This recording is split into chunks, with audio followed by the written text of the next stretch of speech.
Welcome guys, this is Ola from Stop Me O channel, and it happened again. I was overthinking Life is Strange again.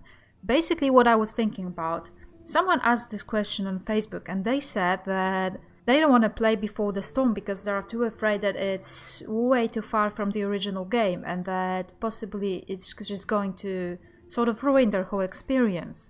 And this made me think. I realized this might come as a risky opinion.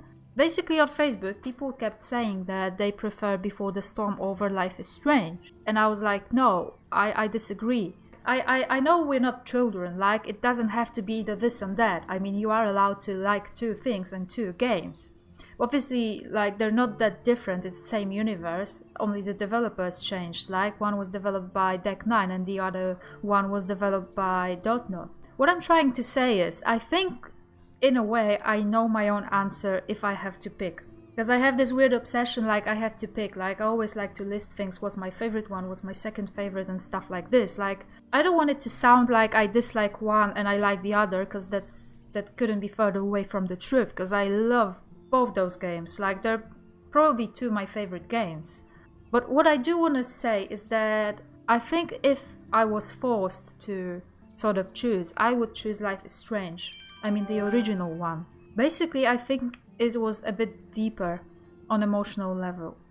I know I said this about Life is Strange Before the Storm previously, but I don't know, time passes and then you reflect on stuff.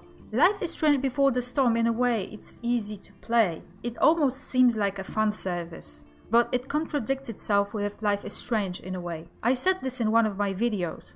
In Life is Strange, Rachel existed as a missing person leaflet, and we knew her as a person who sort of hurt Chloe, and we knew her as a person who was meant to love and protect Chloe from Chloe's point of view. But then we found out that she was sleeping with Frank, or wasn't she? We don't really know. Like that's a whole other, I made a video about it, like that's a separate topic, but that's not the point.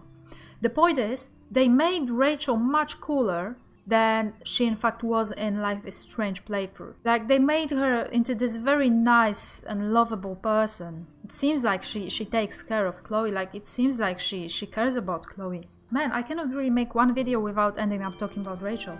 What I'm trying to say is, I think Life is Strange, I don't know if it's because it had 5 episodes and not 3 episodes, Life is Strange was a bit deeper. It was a bit more complicated, choices were harder. You know, the whole going back in time thing was more... I preferred it over the back-talking sort of fight that we have going on in Before the Storm.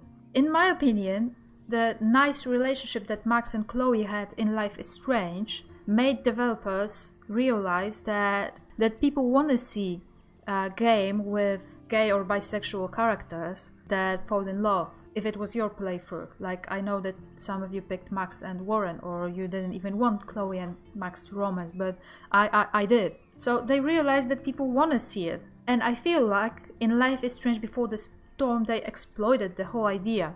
That's why everyone is crazy about like, oh, Rachel and Chloe and Rachel and they were perfect together. But let's not forget that Life is Strange is about Max in a way. Even Before the Storm one is about Max. Like, if you check the diary, Chloe kept writing letters to Max. Sort of like saying, oh, I wish you were here, why did you leave? Life is Strange Before the Storm feels like a fan service.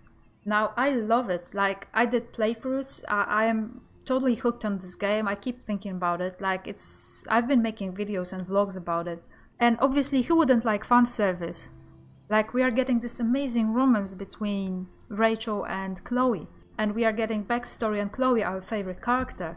So obviously we love it, but Life is Strange was a bit more difficult to love in a way. Do you see what I mean? I don't mean it in a bad way, I mean it in the nicest possible way. It was just more complex. There were more complex characters.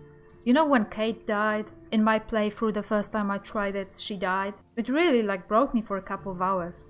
And then, you know, the ending when you had to choose between Chloe and Arcadia Bay, like, I knew what my choice was, but I know it was very, very difficult for some people, if they felt like they had to sacrifice Chloe. Anyway, what I'm trying to say is, I love both those games. I love them equally. But in a way, Life is Strange Before the Storm feels more like something we want to see. You know, when you hear a song in the radio and it immediately catches you, like, that's a very cool song, like, the first time you listen to it. But then, like, in a week you forget about it. I hope I'm wrong, but it is possible that one day I will not look back at Before the Storm with the same nostalgia that comes with Life is Strange. Basically, this is what I'm trying to say.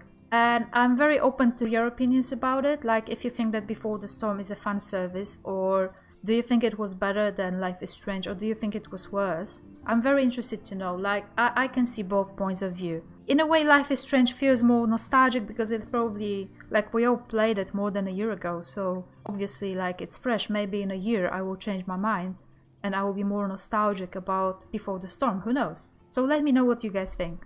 Thank you guys for listening, and this was Ola from Stop Me O channel, and subscribe for more vlogs about Life is Strange. Take care of yourselves, guys.